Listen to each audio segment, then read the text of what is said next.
저는 최근에 교회 소식을 전할 때나 또 교회 톡방에서 자주 언급하는 단어가 있습니다. 바로 환대라는 단어입니다. 여러분, 환대라는 단어의 뜻을 아십니까? 한국어 사전에 보시면 이렇게 나와 있습니다. 밤낮게 맞아 정성껏 후하게 대접함. 밤낮게 맞아서 정성껏 후하게 대접함. 바로 이것이 환대의 의미라고 합니다. 환자로 보니까 기쁠 환에 기다릴 때, 기쁠 환 기다릴 때로 쓰여지게 됩니다. 그러니까 기쁘게 기다리고 또 맞이하며 대접한다라는 의미죠. 여러분, 환대는요, 사람을 향한 자세이고 태도입니다. 마음과 함께 행동으로도 맞이하고 대답하는 것이죠. 여러분, 요즘 음식점에 가보면 이 손님을 맞이하는 주인과 종업원들의 자세가 달라졌습니다. 제가 2달 전 7월에 거제도로 이 가족 휴가를 다녀왔는데 가는 식당마다 얼마나 친절하고 정성 있게 맞이하는지 몰라요. 왜 그런가 생각해 보니까 여러분, 요즘 사람들이 이 네이버에 그 식당 리뷰를 다 보고 식당을 찾아가기 때문에 이 불친절하면 점수가 낮으면 안 돼서 그렇지 않겠습니까? 또 그때 한참 울릉도나 속초에 이 관광객 손님을 맞이가 불친절하여 크게 이슈가 된 적도 있었던 것 같습니다. 그런 영향 때문인지 몰라도 이 환대하는 분위기가요, 크게 생긴 거예요. 그러니까 마음에서까지 우러나오는 환대가 아닌지는 몰라도 행동만이라도 환대를 받으니까 좋더라고요. 여러분, 우리 교회 입구에 이런 문구 이미지가 있죠. 환대의 공동체. 누구든 오든 서로 환대하고 반갑게 맞이하고 서로 섬기는 공동체가 되기를 원합니다. 여러분, 그 이유가 무엇입니까? 바로 여기 옆에 나와 있는 문구처럼 주님이 먼저 나를 환대해 주셨기 때문입니다. 주님이 나를 그렇게 환대해 주셨기 때문에 내가 환대받은 자이기에 나도 환대하며 나아가는 것이죠. 요한일서 4장 10절에는 이렇게 말씀하고 있습니다. 같이 한번 읽어볼까요? 시작. 사랑은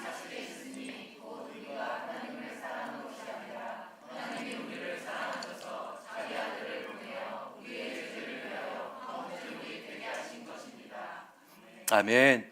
여러분, 무슨 말씀이에요? 우리가 하나님을 사랑한 것이 아니라 하나님이 우리를 사랑하셔서 우리에게 다가오시고 찾아오셨음을 믿습니다. 하나님이 먼저 우리를 사랑해 주셨다라는 거예요. 하나님을 몰랐을 때, 하나님을 등지고 하나님을 무시하고 살았을 때 하나님은 우리에게 다가오셔서 사랑으로 안아주셨습니다. 하나님이 나를 그렇게 환대해 주셨기에 우리가 서로 환대하며 나아갈 수 있는 것입니다. 여러분, 하나님이 우리를 어떻게 환대해 주셨습니까? 바로 오늘 우리가 읽은 본문 누가복음 15장에 너무나 잘 나와 있죠. 여러분, 누가복음 15장은 교회 생활을 2, 3년 이상 하신 분이라면 너무나 잘 아는 말씀이죠.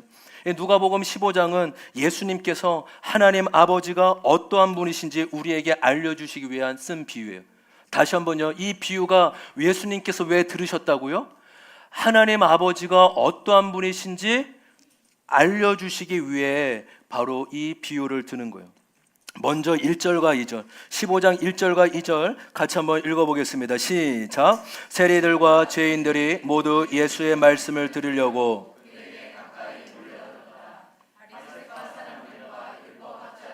투덜거리며 말하였다. 이 사람이 죄인들을 맞아들이고 그들과 함께 음식을 먹는구나. 아멘. 세리와 죄인들이 예수님의 말씀을 듣기 위해 가까이 나왔습니다. 그 모습을 보며 마음이 불편하고 화가 나는 사람들이 있었어요. 바로 2절에 보시면 이 바리새파 사람들과 율법학자들입니다. 왜 이들은 예수님을 보며 불편하고 화가 났을까요? 이 당시에 이 세리들과 죄인들은 유대인들이 가장 싫어하는 부류의 사람이었습니다. 보통 이 당시 가장 버림받고 미움을 받는 세 부류가 있었는데 세리와 죄인과 창기였습니다. 그러니까 그들은 모두 부정한 사람이고 모든 사람에게 손가락질을 받고 미움을 받는 사람이에요. 지금으로 말하면 상종하면 안 되는 사람이고 눈여겨보지도 않고 왕따와 같은 사람들이죠. 그런데 지금 1절에 보시면 예수님이 누구와 함께하고 계십니까? 세리와 죄인들과 함께하는 거예요. 그들과 함께 식사도 하고 그들과 함께 대화도 주고받고 말씀을 전해주고 계신 거죠. 그러니까 일반 유대에게는 전혀 상상할 수 없는 일이기에 지금 예수님을 비난하고 정죄하고 있는 것입니다. 그런데 3절에 보시면 이제 우리가 잘 아는 비유를 통해 예수님이 말씀하세요. 우리 3절 말씀도 같이 한번 읽어볼까요? 시작. 그래서 예수께서는, 여러분 3절에 나온 그들은 누구를 말할까요? 그들이란 누구죠? 그렇죠. 물론 모든 사람을 의미하기도 하지만 1차적으로는 바리새파와 율법 학자들에게 지금 이 비유를 들어서 말씀해주고 있는 것입니다. 그들은 하나님을 오해하고 있었어요. 신앙의 형식은 누구보다 훌륭했지만 하나님을 잘못 오해하고 있었습니다. 율법에 대해서는 누구보다 잘 알았지만 율법에 담긴 하나님의 뜻과 마음에 대해서는 전혀 알지 못했습니다. 그들은 하나님은 언제나 의인을 위해 존재하는 분이시고 죄인을 위해 계시는 분이 아니라고 여겼어요. 죄인은 형벌에 대한 대상이지 구원에 대한 대상이 아니라고 생각했습니다. 여러분, 예수님은 지금 그들에게 하나님 아버지가 어떠한 분이신지 말씀해주고 계세요. 여러분, 누가복음 15장은요 탕자의 비유만 중요한 게 아닙니다. 세 가지 비유가 다 나와 있어요. 어떤 세 가지 비유입니까? 한번 보실까요? 바로 4절부터 7절까지는 잃어버린 한 마리 양의 비유이고, 또 8절부터 10절까지는 잃어버린 한 드라크마의 비유입니다. 그리고 세 번째로는 11절부터 32절까지 잃어버린 아들의 비유가 차례대로 나옵니다. 여러분, 이 비유는 공통점도 있고 약간의 차이점도 있어요. 먼저 첫 번째, 잃어버린 양의 비유입니다. 주인에게 양 100마리가 있는데 그 가운데 한 마리의 양을 잃어버렸죠. 아마 그 한 마리의 양이요 자기 발로 우리를 뛰쳐나오고 빠져나왔기 때문에 잃어버렸을 것입니다. 그래서 그 주인이 어떡합니까? 말씀을 보시면 99마리, 99마리의 양을 들에 납두고 잃어버린 한 마리 양을 찾으러 갑니다. 그리고 그 양을, 여러분 그 성구 이미지 보시면 유대인들은 양을요 두 팔로 이렇게 합니다. 어깨에, 그러니까 한쪽으로 메거나 이렇게 드는 것이 아니라 이렇게 든대요. 이게 드는 사람도 좋지만 들려있는 양도 편하고 무게가 분산되기 때문에 양들이 가장 편한 그 자세라고 합니다. 그러니까 목자는 자기가 힘들고 피곤해도 이 양을 그 빠져있는 한 마리 이미지 때 넘겨줘야 되는 거예요. 예, 이렇게 그렇죠. 굉장히 극적인 이미지를 좀 찾았습니다. 그렇죠. 저렇게까지는 빠졌는지 모르겠지만 어쨌든 결국 그 잃어버린 한 마리를 찾고 기뻐하며 집으로 돌아옵니다. 그리고 찾은 것에 너무 기뻐서 사람들을 불러 잔치를 벌입니다. 두 번째 비유는요 잃어버린 드라크마 비유예요. 한번 따라볼까요? 잃어버린 드라크마 비유. 어떤 여인에게 드라크마가 10개가 있었는데 하나를 잃어버리게 됩니다. 이 드라크마란 이 4g 정도의 은 동전을 의미하는 거예요. 당시에 사용하는 화폐의 단위입니다. 그리고 지금 값으로 따지면 하루 일당, 노동자의 하루 일당, 대략 20만 원 안팎 되지 않겠습니까? 그러니까 돈도 작지 않지만 그것보다 그 잃어버린 드라크마가 가치가 있는 거예요. 왜냐하면 그 당시에 풍속이요 결혼을 하거나 처혼을 할 때 이 남자가 여자에게 이 드라크마 10개 정도를 묶어서 목걸이로 선물을 줬다고 해요. 그러면 그 목걸이가 자신의 어떤 남편의 사랑의 고백이 되기도 하고, 또 어려움이 있을 때, 재정적으로 어려움이 있을 때 그 드라크마를 뭐라고 하죠? 그 요즘에도 혼순물이 그거를 이제 이렇게 어려울 때 이렇게 팔고 이제 그런 거죠. 그러니까 이거는 20만 원이라는 가격 때문에 아니라 자신에게는 너무나 소중한 것이기에 그 잃어버린 드라크마를 찾기 위해 온 집안을 샅샅이 뒤지는 것입니다. 그리고 결국 그것을 찾게 되었고 너무 기뻐서 이웃을 불러서 기쁜 소식을 전하고 나눕니다. 마지막 세 번째는 우리가 너무나 잘 아는 탕자의 비유죠. 아버지에게 편하게 안고 이렇게 저를 잘 봐주세요. 눈을 뜨시고 그렇죠. 그래 우리 연재 너무 예쁘네. 예배 잘 드려서 고마워요. 그래 우리 연재가 채연이보다 더 예쁜 것 같아요. 우리 목사님 여기 딸. 그래요. 예배 너무 잘 드려서 고마워요. 아버지가 두 아들이 있었는데 어느 날 둘째가 아버지한테 말해요. 아버지, 재산 가운데 나에게 돌아올 몫을 주십시오.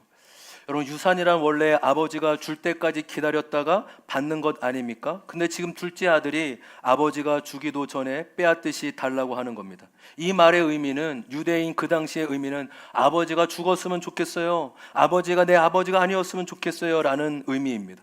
그러니까 아버지보다 재산이 더 중요하게 여긴 것이죠.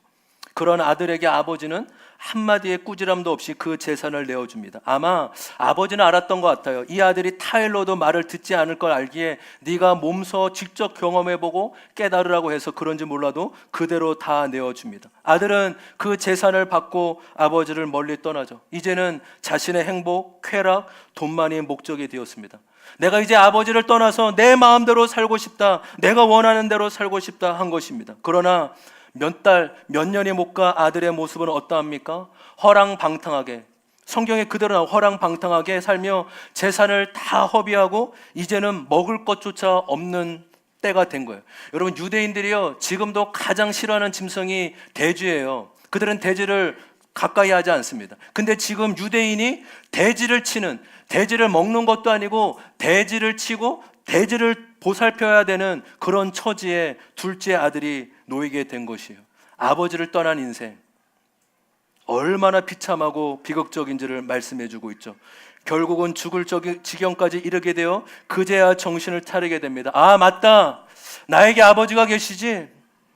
아버지의 집에 있을 때는 그래도 먹을 수 있었는데, 종들도 있었는데 내가 그때 좋은 곳을 몰랐구나. 이 지경에 돼서야 아버지가 생각나고 아버지를 떠올르니 송구롭고 죄송스러울 뿐이었습니다. 둘째 아들이요 오랜 고민 끝에 그래도 결단을 합니다. 그래도 이 아들이 용기를 냈던 것 같아요. 어떻게 용기를 냈는지 한번 볼까요? 17절 18절 17절 18절 우리 앞에 없을 수도 있습니다. 성경이 있으시면 성경을 보십시오. 17절 18절 제가 읽겠습니다. 그제서야 그는 저정신이 들어서 이렇게 말하였다. 내 아버지의 그 많은 품꾼들에게는 먹을 것이 남아 도는데 나는 여기서 굶어 죽는구나. 내가 일어나 아버지께로 돌아가서 이렇게 말씀드려야 하겠다. 아버지, 내가 하늘과 아버지 앞에 죄를 지었습니다. 나는 더 이상 아버지의 아들이라고 불릴 자격이 없으니 나를 품꾼의 하나로 삼아 주십시오. 20절 같이 한번 읽어볼까요? 시작. 그는 일어나서 아버지에게로 갔다.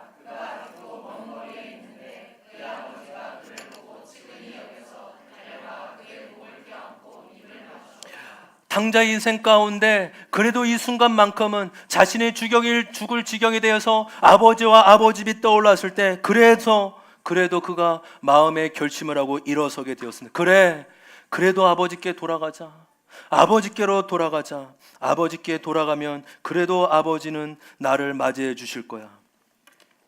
여러분, 놀라운 것이 무엇인지 아십니까? 그가 일어나 아버지께로 돌아가고 아직도 거리가 멀리 남아있는데 저 멀리서 누군가 뛰어오는 거예요. 눈을 불어 실눈을 떠서 자세히 보니까 아버지가 헐레벌떡 자신을 향해 뛰어오는 것입니다. 아마 아버지는 하루도 빠짐없이 아들이 떠난 이후에 동네 입구에서 아들이 돌아올 그날을 학수고대하며 기다렸던 것 같습니다. 아버지는요 돼지를 돌보느라 온몸에 악취가 나는 아들을 껴안으며 입을 맞추고 환대합니다. 자신의 죄를 고백하는 아들에게 그래 내가 너 마음을 안다. 아들에게 아버지는 안아주며 새 옷을 입히고 반지를 끼우고 신발을 신깁니다. 그리고 말하죠. 너는 종이 아니라, 아들은 아버지 나를 종으로, 아들이 아니라 나를 종으로만 받아달라고 얘기했지만 아니다, 너는 여전히 종이 아니라 여전히 내 아들이라 라고 안아주는 것을 보여주고 있습니다. 그리고 살진 송아지를 잡아 아들이 돌아온 그 기쁨의 잔치를 온 동네에 소식을 전하며 그들을 초청합니다. 여러분, 이 세 가지 비유를 예수님이 드시는 이유가 무엇일까요? 하나님이 어떠한 분이시며 하나님의 마음이 어떠한지를 알려주시기 위함이에요. 그리고 이 주제가 공통점이 있다면 이렇게 저는 몇 가지를 찾아봤습니다. 첫 번째, 이 비유의 첫 번째 공통점은 원래의 주인의 것이었다라는 거예요. 양도 그렇고 드라크마도 그렇고 아들도 원래 그 당시에는 아버지의 소유예요. 아버지의 유산이 바로 자녀이죠. 아들인 거죠. 두 번째로 무엇입니까? 잃어버리게 되어 주인이 애타고 안타까워한다라는 거예요. 여러분, 왜 잃어버리게 됐는지는 비유마다 조금씩 달라요. 잃어버린 양은 자신의 발로 양떼와 우리를 빠져나왔기 때문에 잃어버렸어요. 또 잃어버린 드라크마는 살아있는 것이 아니기에 아마 여인이나 다른 사람에 의해 잃어버리게 되었을 것입니다. 그리고 이 잃어버린 아들은 자신 스스로 아버지 집을 뛰쳐나와 잃어버리게 되었죠. 여러분, 잃어버린 차이점, 왜 잃어버렸는지는 차이점은 있지만 공통점은 주인이 안타까워하고 애절한 마음이 있었다라는 것입니다. 세 번째 공통점은 바로 잃어버린 것을 찾을 때까지 찾아다녔었다는 거예요.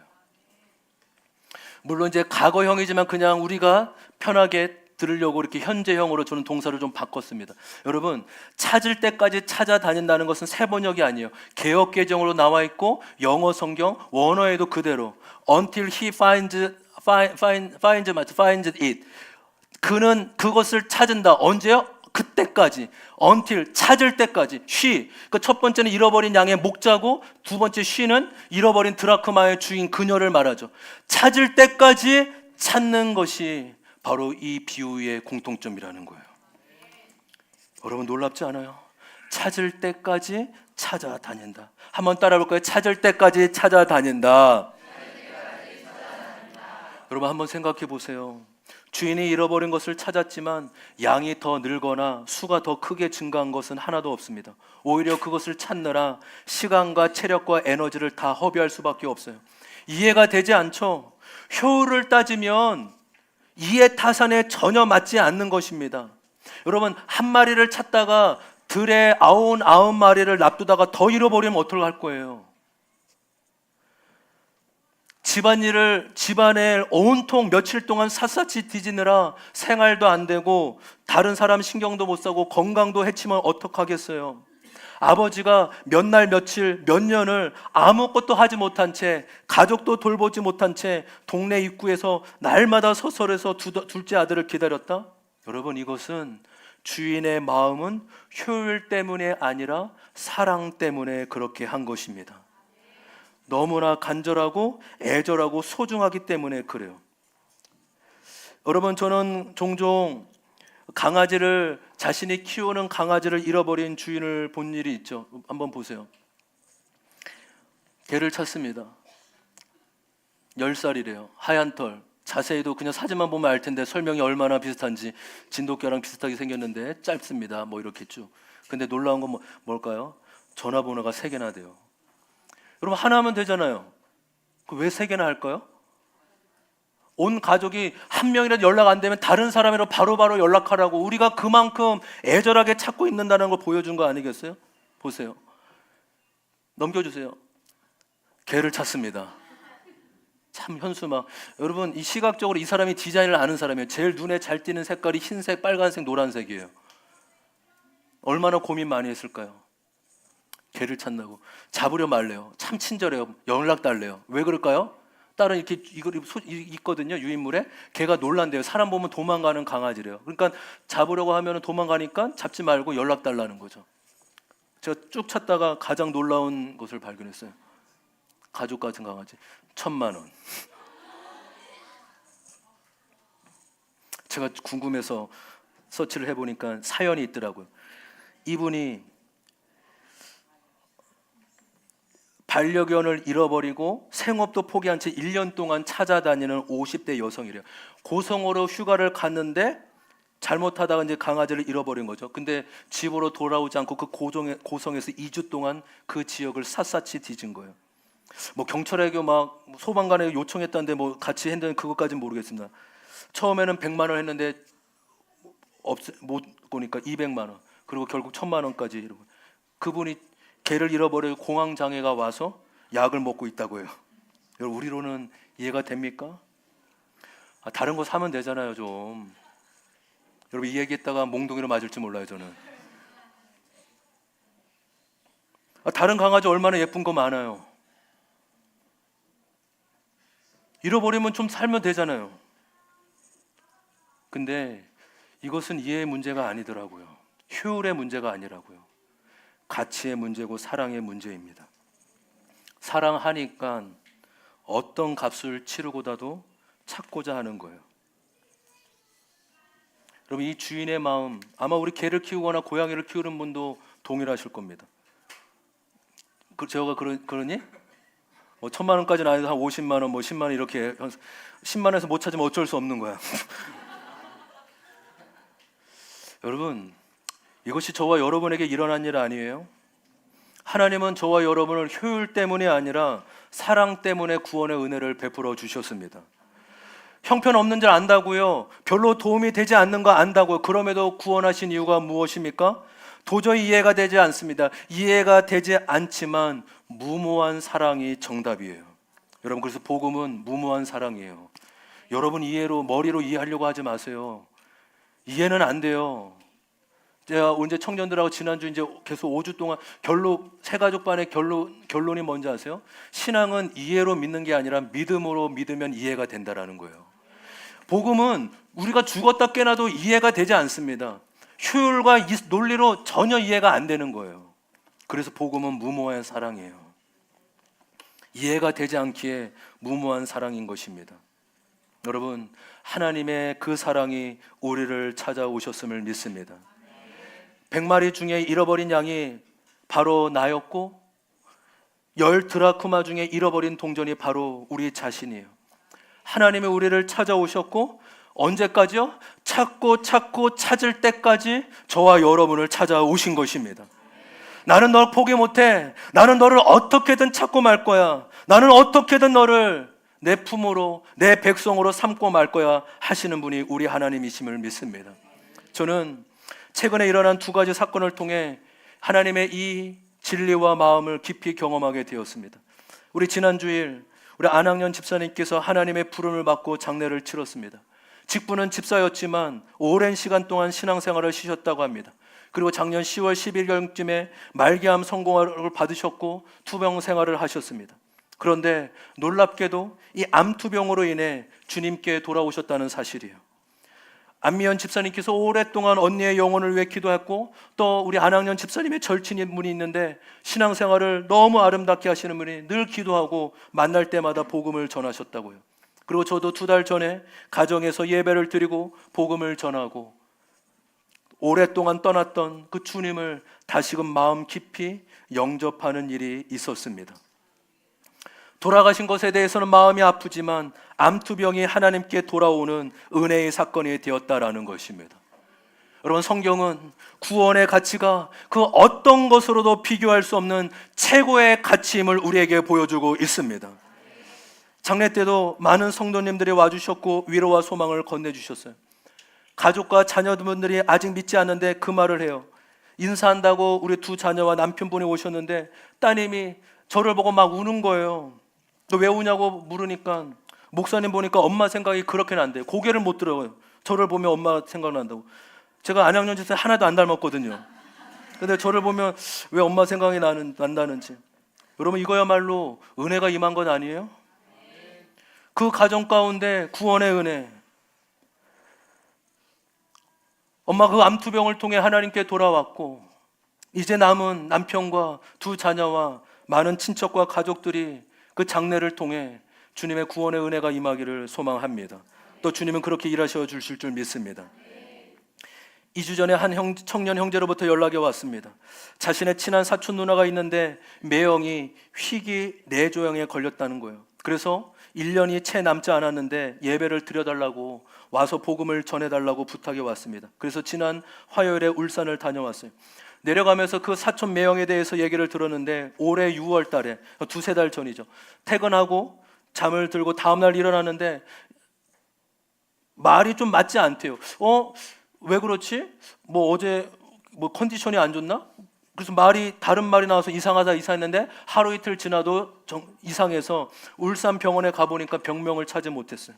서울의 큰 병원에 가보라고. 서울의 큰 병원 삼성병원에 갔는데도 몇 날 몇 주, 한 2-3주를 병명을 찾지 못해 고생을 했다고 합니다. 근데 2-3주 끝에 그 병명이 아주 희귀한, 우리나라에도 아주 희귀한 뇌 종양으로 나오게 된 거예요.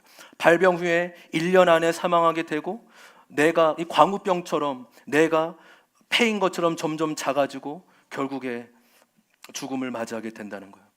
6월 중순경에 첫 증상이 일어나는데 몇 주도 되지 않아 하루하루가 너무 증상이 달라지는 거예요. 말도 안 나오고 못 알아보고 폭력성은 심해져서 아내를 때리고 아이들을 때리고 집어던지고 부수고 병원에도 받아줄 수 없는 거예요. 집에 가보니 방에 침실이 있고 손을 묶어놨더라고요. 그러니까 위협하고 폭력을 쓰니까 묶어놓을 수밖에 없는 거예요.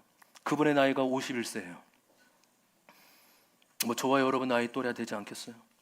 선박 기술사인데 회사에서 한 명밖에 없는 그 자격증이래요. 그래서 다른 회사가 그분 때문에 선박을 맡길 수 있는 거예요. 너무 고급 기술이기 때문에. 너무 건강하고 사람 좋아하고 건장한, 키도 180 넘는 아주 건강하고 운동 좋아하셨던 분이래요. 근데 지금 두세 달 사이에 이런 일이 일어났는데 어떻게 받아들일 수 있어요?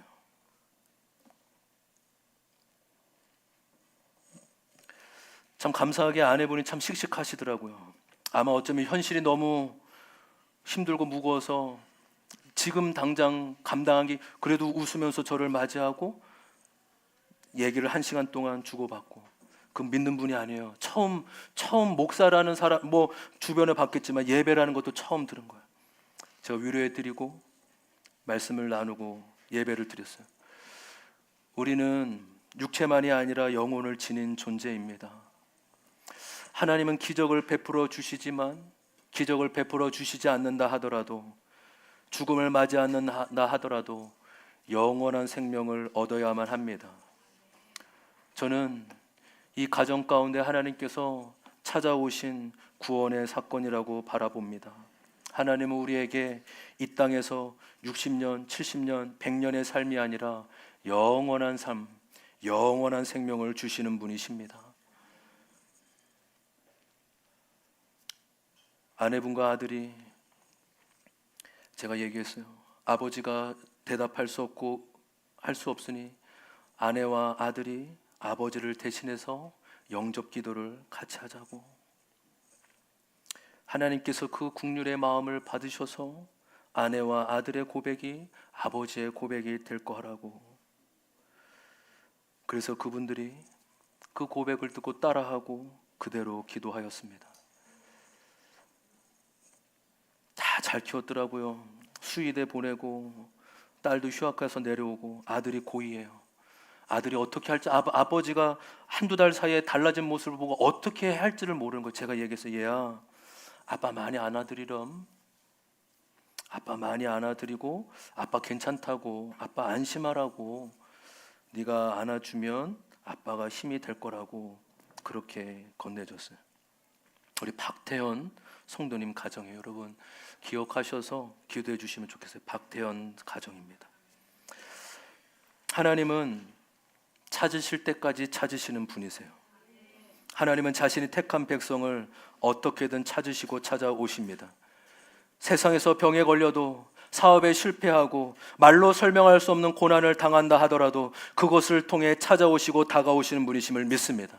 저는 저에게 최근에 일어난 이 두 사건을 통해 하나님은 어떻게든 자신의 백성을 찾아오시고 찾을 때까지 찾아오시고 구원의 은혜를 베풀어 주시는 하나님이심을 경험하게 되었습니다. 우리 적용 질문 같이 한번 읽어봤으면 좋겠어요. 다 함께 읽어볼까요? 시작. 주님은 나를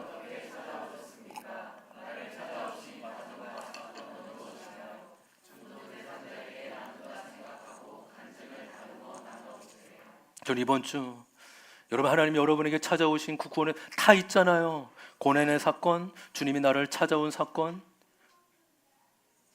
내가 100% 죄인임이 알게 한 사건. 그럼 이것을 이미 우리 목장 가운데 나눠서 이미 알고도 있었지만 믿지 않는 자에게, 내 부모, 내 자녀에게, 믿지 않는 자에게 한다는 고백을 여러분 만드셔야 되는 거예요. 이것을 좀 다듬으셨으면 좋겠어요. 1분짜리, 5분짜리. 그래서 이거를 한 5분 동안 체계적으로 한번 준비해 보세요. 그냥 우리가 편하게, 목장 때는 편하게 나중에 이번 주만큼은 우리 지체들이 이미 알고 있는 사람도 있고 모르는 사람도 있지만 아직 믿지 않는 가족이 내가 다음에 할 때 하는 것처럼 똑같이 한다는 마음으로 여러분, 주님이 여러분을 찾아온 사건을 한 주간 묵상하고 준비하시고 나눠보시기를 소망합니다. 여러분, 이 세비유의 마지막 공통점, 네 번째 공통점은 찾은 것으로 인해 기뻐하고 기쁨의 잔치를 벌인다는 것입니다. 한번 따라 볼까요? 찾은 것으로 인해 기뻐하고 기쁨의 잔치를 연다. 여러분, 잃어버린 것을 찾다가 피곤하고 짜증도 났을 수 있고 화가 치밀어 올라올 수도 있습니다. 그럼에도 기뻐했다는 사실이에요. 이 기쁨이요, 이 세 가지 비유의 신비예요. 하나님이 이것을 우리에게 가르쳐 주길 원하시는 분이심을 믿습니다. 말로 형용할 수 없는 기쁨, 모든 것을 다 덮고도 남을 기쁨이 넘쳤다라는 거예요. 저는 이것을 보면서 말씀을 보고 묵상하면 여러분 이상하지 않아요? 찾았으면 그냥 본인만 기뻐해도 되잖아요. 아니, 조금 더 확대해서 가족들끼리만 기뻐하면 되잖아요. 그런데 왜 동네 사람들에게 다 불러가지고 눈을 뜨세요. 예, 저는 한 분이라도 저는 걸 못 봐요. 왜요? 기쁨의 장치에 같이 참여하기를 소망합니다. 눈을 뜨세요. 눈을 뜨세요. 네, 졸리시면 사탕을 들려도 괜찮습니다. 아니, 혼자 기뻐해도 되고 가족만 불러서 기뻐해도 되는데 왜 온 동네 사람들을 다 불러가지고 잔치를 벌이고 축하하는 걸까요? 왠지 아세요, 여러분? 이유가 없어요. 기쁨이 주체가 안 되는 거예요. 아멘. 자신에게 가장 소중하고 가장 기쁘고 유일한 소원이었기 때문이죠. 나는 이제 죽어도 여한이 없습니다. 이런 말처럼 소원이 이루어진 거죠. 내 아들이 돌아왔습니다. 나에게 이것이 가장 소중하고 우선되는 것인데 드디어 찾았기에 기쁨의 잔치를 벌이고 있는 거예요. 저는 울산에 가고 올 때 얼마나 기뻤는지 몰라요. 가는데 3시간, 오는데 3시간, 거기서 1시간 정도 머물렀는데 몸은 피곤하죠. 그런데 나의 이 모습을 보고 이 복음 전하는 그 길, 이 발을 보며 하나님 기뻐하실 생각을 하니까 너무 기뻐한 거예요. 얘야, 네가 나의 구원의 소식을 전해주니 참 수고했다. 내가 참 기쁘다. 참 잘했구나. 이런 마음 때문에 너무 기쁜 겁니다. 15장 24절의 말씀을 보세요. 24절 같이 한번 읽어볼까요? 시작. 내 아들은 죽었다가 살아났고. 아멘. 32절도 보실까요? 32절입니다. 시작. 그런데 너의 이 아우는 죽었다가 살아났고 내가 일어났다가 다쳐났으니 즐기며 기뻐하는 것이 마땅하다. 아멘. 우리 개역개정으로 보실까요? 그러면 이 구절은 지난주 말씀처럼 우리 교회의 표예요. 같이 한번 크게 한번 읽어보겠습니다. 시작. 이 내 동생은 죽었다가 살아났으며 내가 잃었다가 얻었기로 우리가 즐거워하고 기뻐하는 것이 마땅하다 하니라.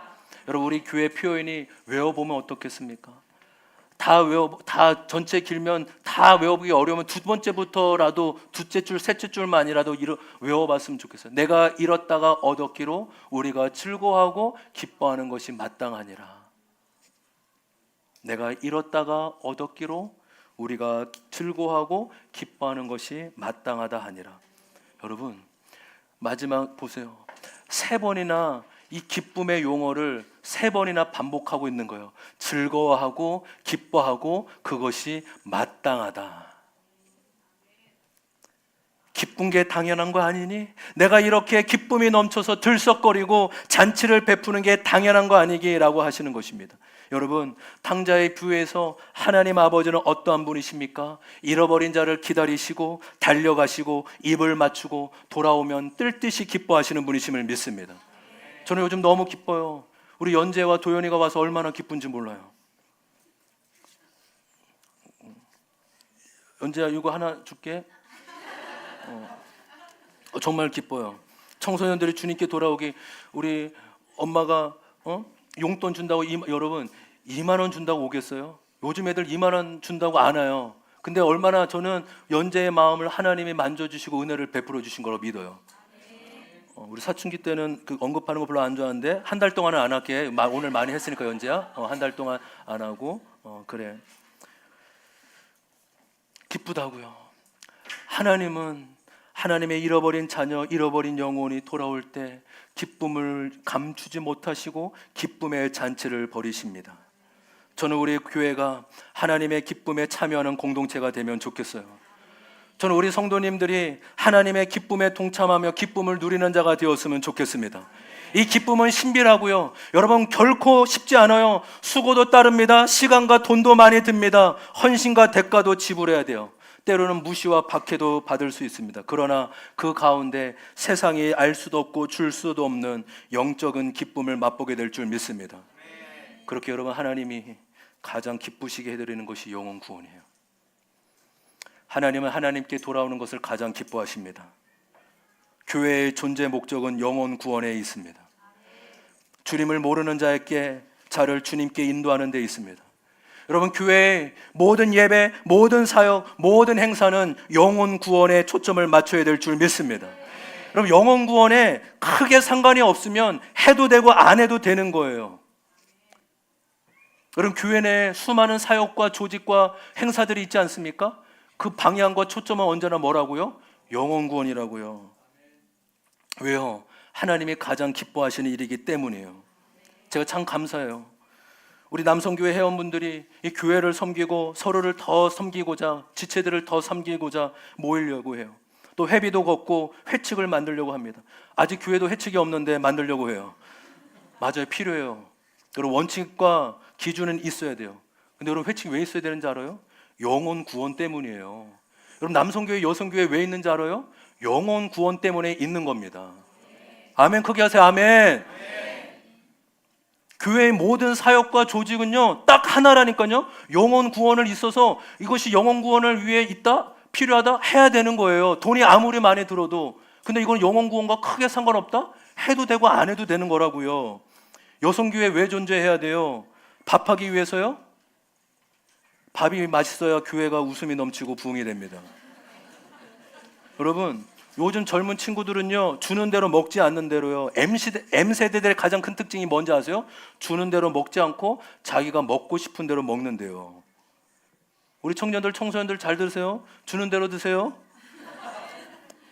저한테 하는 말 같아요. 주는 대로 먹어라. 저한테. 제가 M세대인가 봐요. 여러분, 그래도 이 말에, M세대의 특징의 말에 기교를 필요는 있지 않습니까? M세대들은, 젊은 친구들은 주는 대로 먹고 싶은 게 아니라 먹고 싶은 대로 먹는다는 거예요. 저는 이번 두 사건을 통해 깊이 알게 된 게 있어요. 소원하면 하나님은 반드시 영혼을 붙여주신다는 사실이에요. 복음을 사모하고 복음을 전하길 원한다면 하나님은 분명히 영혼을 붙여주세요. 여러분, 얼마나 부모님의 영혼과 자녀의 영혼을 위해 기도하고 계십니까? 사업을 위해, 건강을 위해, 돈을 위해, 자녀의 성공과 행복을 위해서는 걱정도 하고 마음을 쏟지만 정작 영혼 구원을 위해서는 얼마나 마음을 쏟고 계세요? 부모님과 자녀의 영혼 구원을 위해 금식해 본 적 있으십니까? 한 끼라도 아니면 며칠이라도 금식하며 자녀의 영혼 구원에 애달프며 뒹구르며 하나님 앞에 간구해 본 적은 있으십니까? 부모님의 장래에 대해서는 생각해 보셨습니까? 다른 사람은 전도하고 초대해도 우리 부모님한테만큼은 못해 라고 생각하지는 않습니까? 하나님은 영혼 구원을 위해 사모함과 기도하는 제목을 외면치 않으시고 분명히 응답해 주십니다. 저는 장례 예배를 많이 드려봤지만 임종 예배를 드려본 적이 없어요. 이번에 처음 드렸어요. 지난주 목요일, 금요일 1박 2일에 걸쳐서 우리 80명의 이 전도사님과 목사님들과 교회 탐방이 있어 서울에 있었습니다. 안양년 집사님께서 그래도 마지막으로 가족들과 임종 예배를 꼭 드리고 싶다고. 근데 제 마음이 얼마나 급해요. 그래도 그때까지 살아계셔야 되는데 제가요, 금요일 내내 기도하는 마음으로 드렸어요.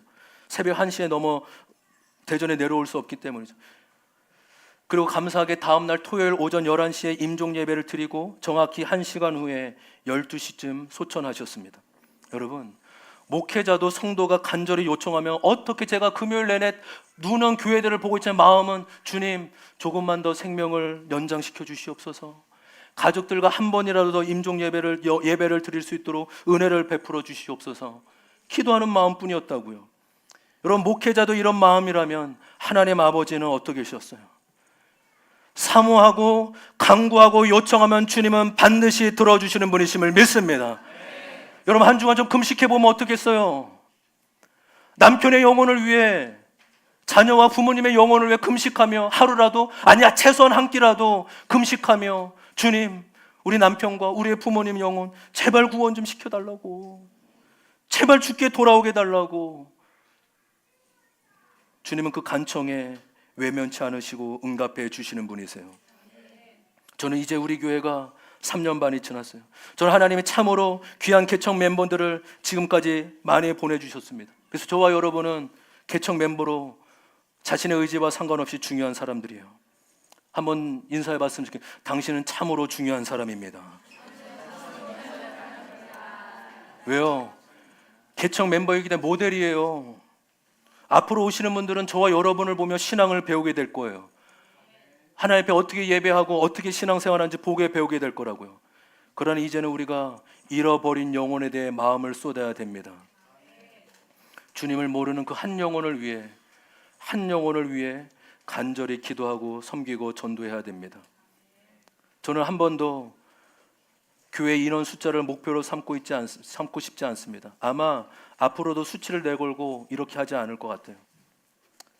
물론 그게 다 잘못됐다고 생각하지 않아요. 하나님은 인간의 전도에 대한 열심을 통해서도 일하시는 분이기 때문이에요. 그런데 올 초에 제가 이런 마음이 들었어요.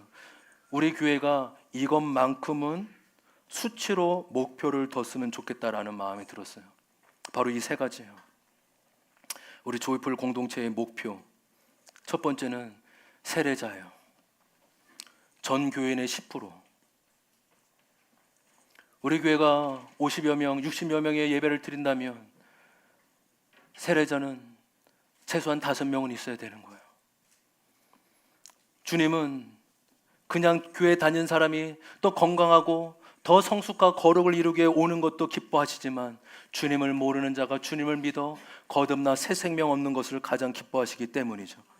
제가 아마 봤을 때 지금 정도로는 2-3명 정도밖에 세례를 못 받을 것 같아요. 그 두 번째 목표, 1년에 저와 여러분이 한 명은 전도하자라는 거예요.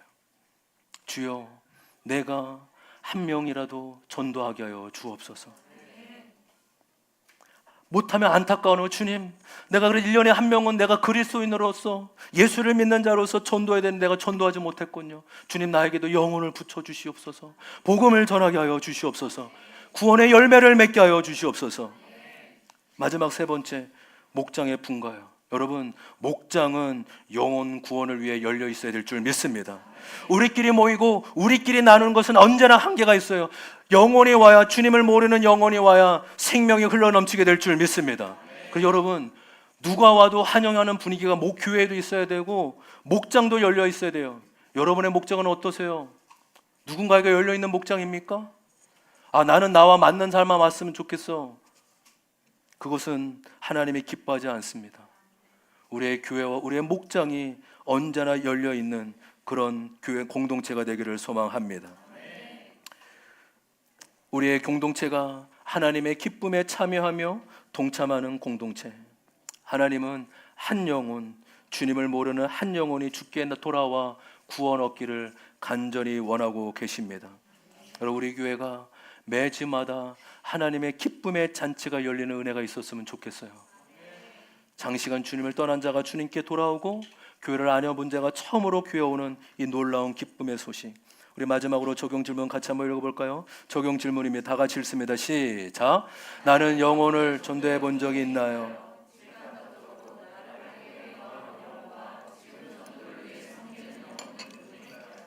여러분 어떠세요? 신앙 연수가 중요한 게 아니에요. 우리의 삶을 통해 영혼 구원의 열매를 하나님 맺어가길 원하신 줄 믿습니다. 기도하세요. 주님이 붙여주실 거예요. 영혼의 마음을 분명히 열어주실 것입니다. 여러분 들어오시면서 우리 좀